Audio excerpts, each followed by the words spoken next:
Howdy everybody, welcome to this week's edition of the Disney Diner Review, your one-stop shop for everything food and foodie at Walt Disney World. And guess what? Guess what? Yes, I'm back at Epcot. You're back at Flower and Garden, and we're back to doing a Disney Diner Review here at Epcot. And this month, on the Disney Diner Review and on Michael Mass Eats, we are doing Meatless March. So we are gonna go vegan if possible, vegetarian if we have to, but we are gonna try to go all out when it comes to those type of foods and that diet. And fortunate enough this year at the Flower and Garden Festival, guess what? We have a vegan booth. So we're gonna go and check that out today. If this is your first time here on the channel, make sure to join the masses, hit that subscribe button, and meet me on the other side.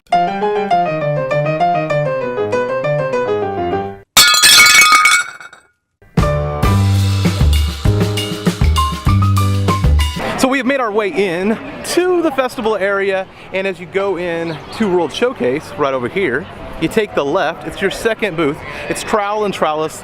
It is a vegan booth, even though after a brief discussion with some of the Disney cast members, they call it plant-based, they call it vegetarian because of the possibilities of cross-contamination. So plant-based, vegetarian, though I was told that basically everything there is made out of vegan butter and vegan this and cacao. So everything on the menu does qualify as vegan, but they don't want a cross-contamination issue to technically disqualify it. So at worst vegetarian and at best vegan.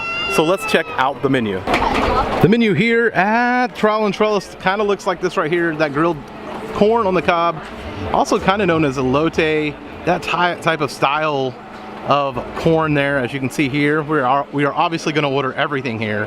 That farmhouse meatball with lentil bread, spinach, marinated vegetables, and a creamy herb dressing, right, bam, right there. And last but not least, we're gonna look at that chocolate pudding terrarium with avocado cream, matcha crumb, pomegranate, and baby herbs, also made with cacao. So, what? Right there. So we're gonna go get all of these things and I'll let you know what I think.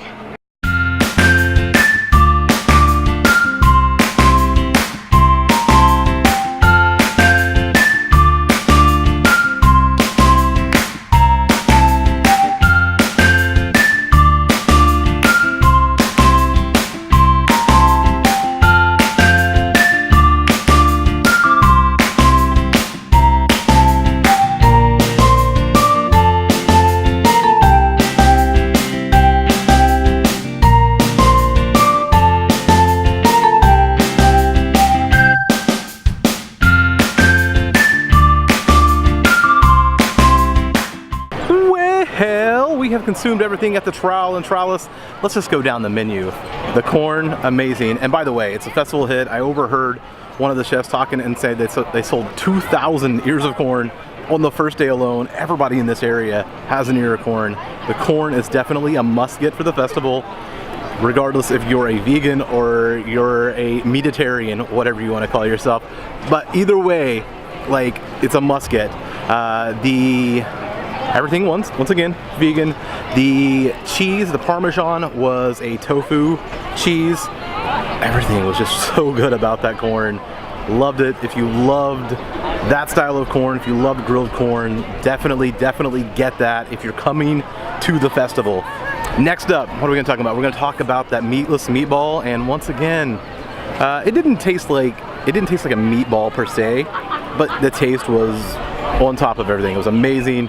I would order it again in a second. All of these things I would recommend for you, whether you like, whether you are eating vegan or whether you'll eat anything, basically. These two items definitely fall in that area. That meatball, the meatless meatball, spot on. Now I will go to the last thing, and probably the prettiest thing to photograph or video or even look at, and that is that pudding. But I will tell you, the pudding is where it's time for those who don't like plant tasting stuff or flowery tasting stuff to just probably go find another dessert, because yeah, it was just a little bit plant tasting. It tasted really earthy. Let's just say that, really earthy. I enjoyed it, but I didn't love it, if that makes sense. It was good. I liked it. I wouldn't order it again, but I did enjoyed it for what it was. So my overall recommendation, if I can say that right, on the Trowel and Trellis is like 2 thumbs up, 5. Well, I'm not gonna go 5 stars. Let's go 4 stars because the dessert didn't knock it out of the park. But I'm telling you, that corn is a must stop. The meatless meatball is a good get regardless of who you are. And last but not least, that pudding. Well, if you're not specifically eating vegan or vegetarian, I probably would just go ahead and leave that alone and walk away. I wouldn't order that if you don't fall into that category there and have to have something that falls into that category. So my recommendation for the Trowel and Trellis is definitely get it, especially if you're vegan. This is the way to go. It gives you something to eat at the festival, and it gives you a really, really, really good option. That's it, guys. Tell me what you would have eaten. If you would have eaten here, if you would have eaten vegan, if you would have eaten it regardless, let me know what of those dishes you would have tried, what you think you would have liked. Let me know if you're coming to the festival this year and looking forward to the vegan options as well.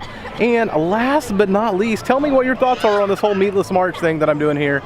Like I said, I'm probably doing a total of 4 episodes. It might even run into April a little bit because I kind of got started a little bit late. But next week, another vegan stop in Orlando this time. So, and I'll tell you this, since I haven't filmed all of them, if you have a vegan stop in Orlando that you think I should go to, please put it down in the comments. I've did a lot of research and I think I know where I'm going for every one of those stops, but it would be nice maybe even to discover something new. I'm gonna get out of here, guys, and until next time, make sure to join the masses, hit that subscribe button, and if you like this video, if you love this video, if you're just a little bit indifferent about the video, make sure to hit that big thumbs up and the like button. Until next time, thank you for your time. Here's to life.